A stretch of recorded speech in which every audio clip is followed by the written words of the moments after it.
I never thought my life would start unraveling over a White Claw. It was a Friday night, one of those lazy ones where the office crew decided to hit up Ol Al's, the scruffy little bar downtown everyone loves, because the drinks are cheap and nobody cares if you show up in your work shoes. I was just an admin assistant, then tucked into a beige cubicle at an insurance office counting the minutes until the weekend. Robert was there leaning against the bar like he owned it. Flashing that confident grin that made me feel like he saw something special in me, he bought me a drink, a White Claw, because I was too shy to order anything fancier, and told me all about his middle management job at Midwest Manufacturing. I remember laughing too loud at some joke he made, cheeks burning, thinking maybe this is it. Maybe this is how it starts. We dated for 2 years before getting married. It felt fast, but when you're in it, it doesn't feel like rushing. It feels like momentum, like finally being picked after a lifetime of waiting on the sidelines. My best friend Kira warned me gently, carefully, the way people do when they don't want to lose you. Just make sure. Okay, she said. I thought she was being overly cautious. I thought I knew what love was. Looking back now, I can see the cracks were already there, like how Robert insisted we combine our finances immediately. That's what real married couples do, he said, laughing off my hesitation.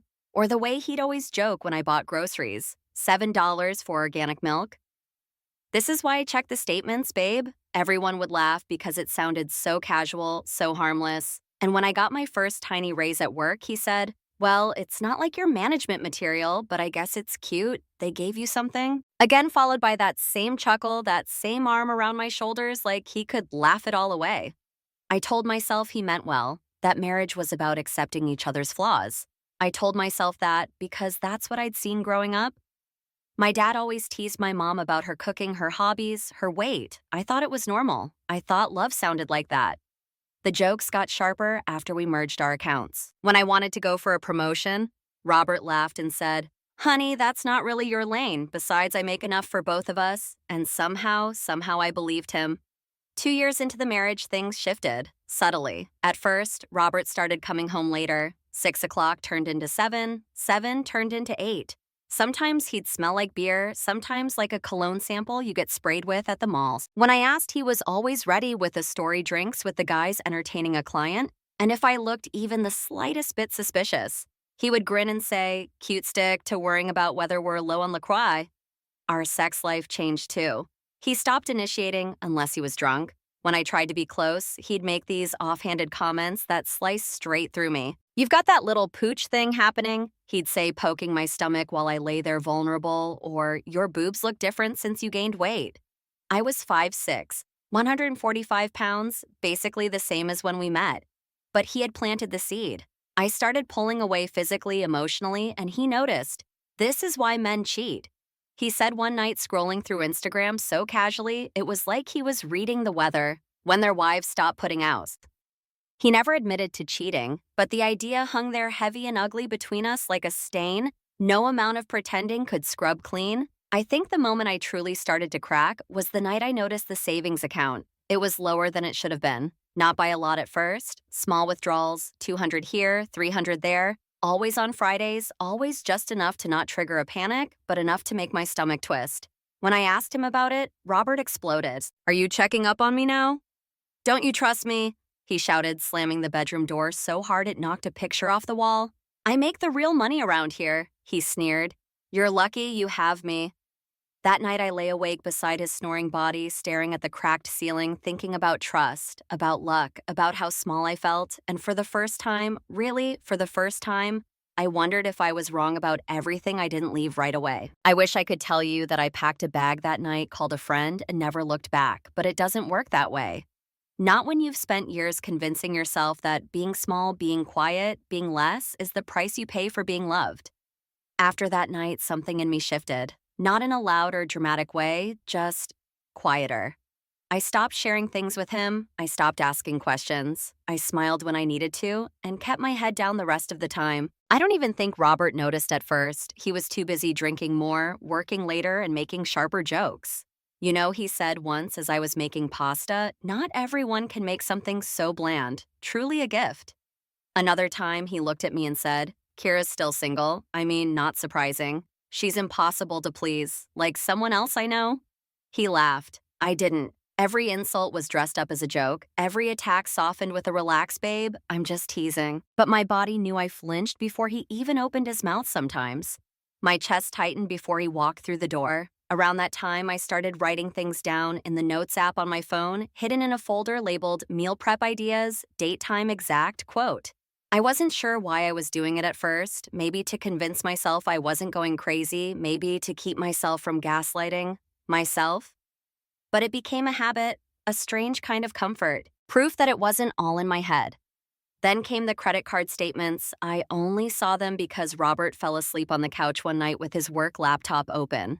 There was a tab with an email preview from Capital One, a card I didn't even know existed. I clicked. There they were, statements sent to his work email, not ours, charges from places called Lucky Star Entertainment and VIP Room. A quick Google search told me everything I needed to know. Strip clubs near his office. He hadn't even bothered to be subtle. I didn't confront him. Not yet. Instead, I doubled the deposits into the secret savings account I had opened with a private email, a Capital One account. Funny how the irony wasn't lost on me. I set up a direct deposit from my paycheck. Just $100 at first, then more. Robert never noticed. He only ever checked the joint account. I also started picking up extra shifts at work, claiming system backlogs, offering to cover for people out sick. He thought I was just being a team player. I was building my parachute.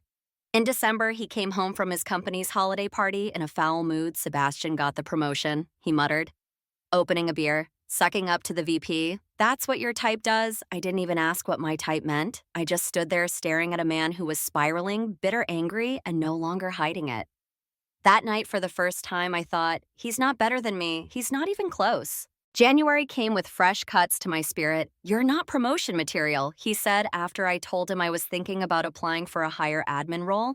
But it's cute that you think you are, and then later that week, your sister's kids are so loud. Guess that runs in the family. It felt like he was slowly trying to erase me, my confidence, my joy, my voice.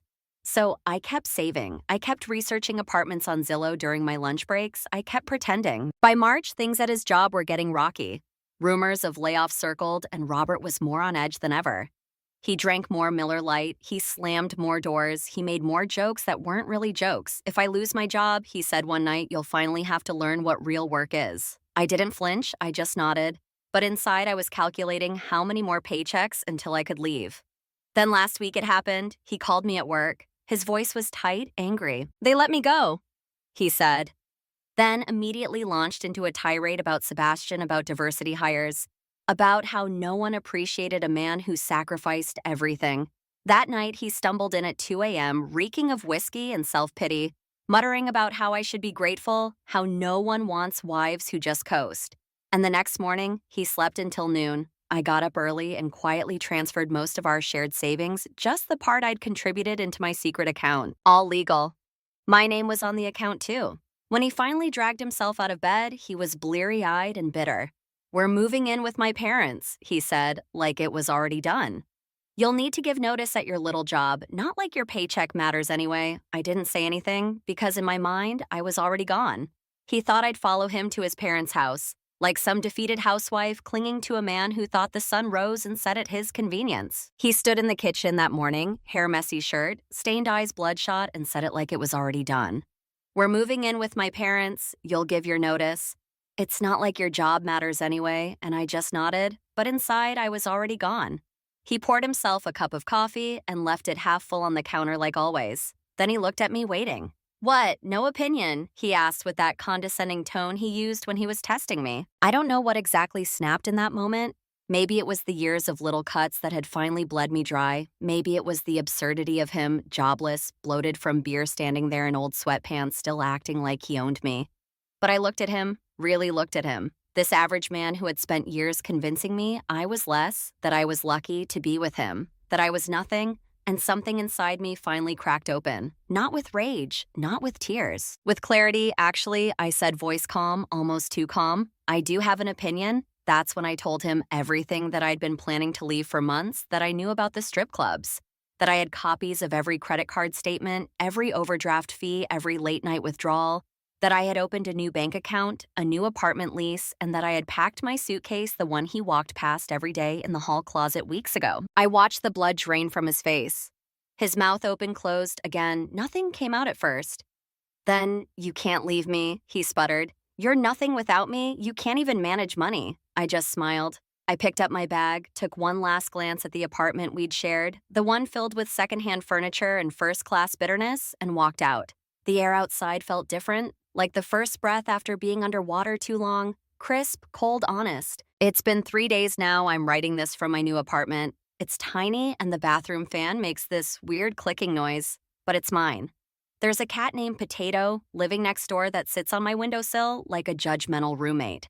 The shower curtain is the first thing I bought for myself in years. It's blue with tassels. Robert would have hated it. He's called me 37 times in 3 days, texted 19 times. Left voicemails that ping pong between sobbing apologies and seething threats. His mom, Flora, even showed up at my work yesterday. Cried in the parking lot about how he hasn't eaten, how he's not himself, how he lost everything. I almost felt sorry for him. Almost. Then she said, he's sorry about the strip clubs. Honey, men just need attention sometimes when their wives are, and just like that, the guilt's gone. She doesn't know about the gambling or the secret debts or the online poker sites I found receipts for buried in his inbox. She doesn't know I spent years covering his mistakes while he spent nights making sure I questioned my worth, and honestly, I'm tired of covering for him. The weirdest part is the silence. No more snoring beside me, no more passive-aggressive comments about what's for dinner, no more waiting for the next sigh, the next eye roll, the next jab. I didn't realize how much of my life had become anticipating his reactions. Now I walk into my apartment and no one's there to tell me I bought the wrong milk. No one's there to roll their eyes at the show I'm watching. It's just me, and it's weird. Some nights I catch myself scrolling through my texts, half expecting one from him that says something sweet, something that makes me question if I made the right choice. And then I remember he never sent those messages before, so why would he start now? Kira's been over every night since I left. She brings takeout, helps me arrange furniture, and doesn't say a word when I cry in the middle of Target because I don't know which kind of hangers to buy. Plastic or velvet, apparently that's enough to trigger a breakdown when you're starting over, but she doesn't rush me, she just holds my hand. And honestly, that's the kind of love that saves you. Robert's still living with his mom. No job, no savings, just his wounded pride and the belief that I ruined his life. But he's wrong. He ruined his own life. I'm just finally stepping out of the wreckage. The first night in my new apartment, I forgot my phone charger. It's funny, I'd planned everything so carefully. The savings account, the lease, the packed bag, the bank transfers. But I forgot something as simple as the thing that keeps my phone alive. I spent that night lying on the floor mattress phone at 12%, watching YouTube videos on low brightness about organizing small spaces, too anxious to sleep, too wired to cry. The silence was loud. I thought I'd feel free. Instead, I felt untethered. The apartment isn't much. One bedroom, no dishwasher. The fan in the bathroom clicks like it's trying to start a conversation, and the kid upstairs practices violin every morning at 7 a.m., but it's mine. The first thing I bought was a shower curtain, white with little tassels. Robert would have mocked it, called it basic white girl decor, said I couldn't even pick out bathroom stuff without help. I remember standing in the Target aisle staring at all the options paralyzed. I texted Kira a picture. Is this stupid? She replied, it's cute. And even if it's stupid, so what? It's your stupid. That text made me laugh, like really laugh, the kind where your shoulders shake a little and your chest opens up even if just for a moment. The calls from Robert didn't stop. 127 missed calls in 7 days, 89 texts, 15 voicemails. They started with baby, I'm sorry, and morphed into you ungrateful butch, before circling back to I miss you. One voicemail was just him breathing heavily for 2 minutes. Another said, you'll come crawling back, you always do. I didn't respond to a single one, but I'd be lying if I said they didn't get to me. There were moments like when I saw his favorite cereal on sale that my fingers hovered over my screen, but I didn't call. Then came Flora. She showed up at my work, mascara running, clutching a grocery bag like it could somehow make everything okay. He's not eating, she cried. He stays in his room. He keeps saying he lost everything. I almost believed her, almost. Then she added, he's sorry about the strip clubs, honey, but men need attention sometimes, especially when they're wives, you know. That was it, the guilt gone. I didn't tell her about the gambling, about the payday loans, about the $23,000 in credit card debt I uncovered. I let her believe whatever story helped her sleep at night. She loved the version of him he pretended to be, and maybe she needed that. The hardest part of healing hasn't been the loneliness, it's the decision fatigue. Every little choice, What brand of detergent to buy, what trash bags to use, whether to get the pink toaster or the black one felt monumental, because for years I wasn't allowed to decide anything. And now I had to decide everything. I cried in the Target hanger aisle for a full 10 minutes because I couldn't pick between plastic or velvet. Kira stood next to me, quiet and steady, holding my hand until I could breathe again. She didn't rush me, didn't offer solutions, just stayed. She's been doing that a lot lately, showing up with takeout, rearranging furniture, letting me fall apart over the stupidest things, like how I apologized to my coffee maker the other day when I bumped into it, because that's who I became. A woman who says sorry to machines. Robert kept escalating.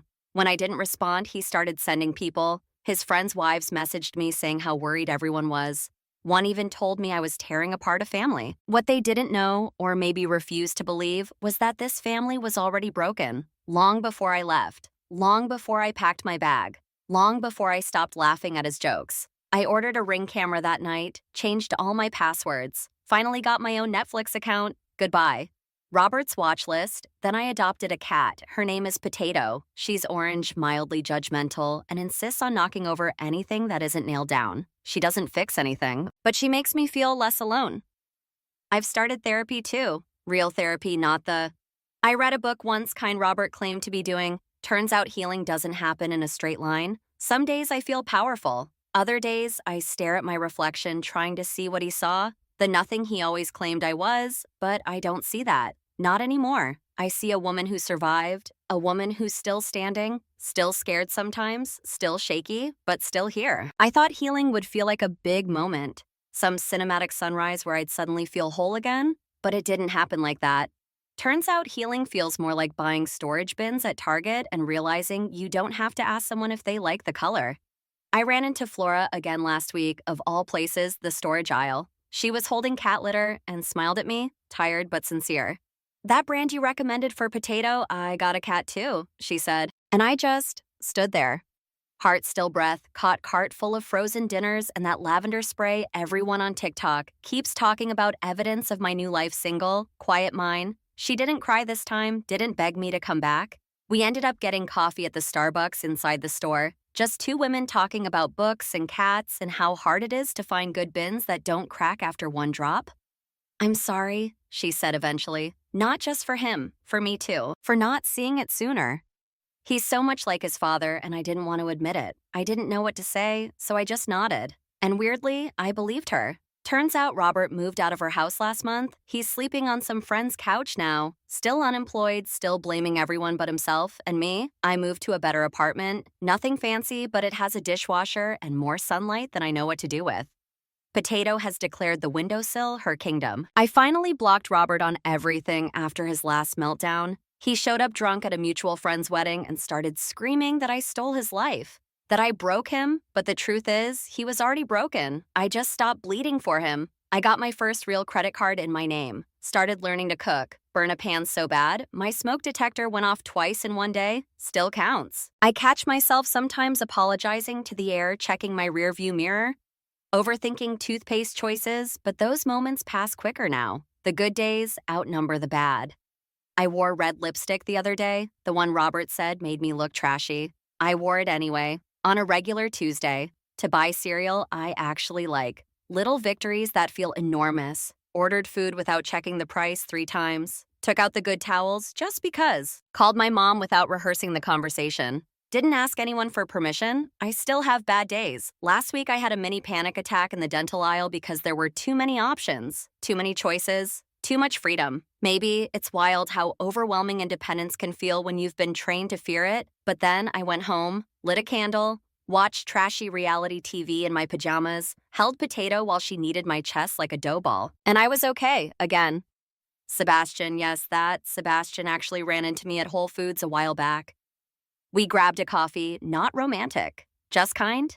He told me what really happened at Robert's old job. Robert wasn't fired because of downsizing or favoritism. He was fired because he falsified expense reports, strip clubs labeled as client meetings, gambling on company time, and when the company offered him a chance to pay it back quietly, he flipped, went on a tirade, threatened people. He even accused Sebastian of sleeping with me. We'd never even spoken before that coffee. That was when I realized the man I married was a stranger. Not mysterious, not misunderstood, just not who I thought he was. I found an old journal from our first year of marriage in it. I'd written about how lucky I was that Robert chose me, how I needed to try harder to be worthy, how I spent 3 hours making his favorite dinner after he said I cooked like someone who hates food. I closed the notebook gently, then I opened a new one. This one started with "Today I bought hangers, velvet ones because I like them. I don't think I'll ever be exactly who I was before Robert. But I'm not nothing. I never was. I'm a woman who chose herself, who walked away even when it hurt, who built a life out of the rubble, and who now waters her plants on Sunday mornings while listening to Taylor Swift without anyone making fun of her." Flora gave me a hug before we left Starbucks, said she was proud of me, asked if I wanted to get coffee again sometime. I said maybe, and I meant it. Potatoes asleep in one of the new storage bins. Now I haven't filled it yet. Maybe I don't need to. Maybe some things can stay a little empty, just for now. If you were me, what would you have done? Would you have left sooner, stayed longer, tried harder, or finally chosen you?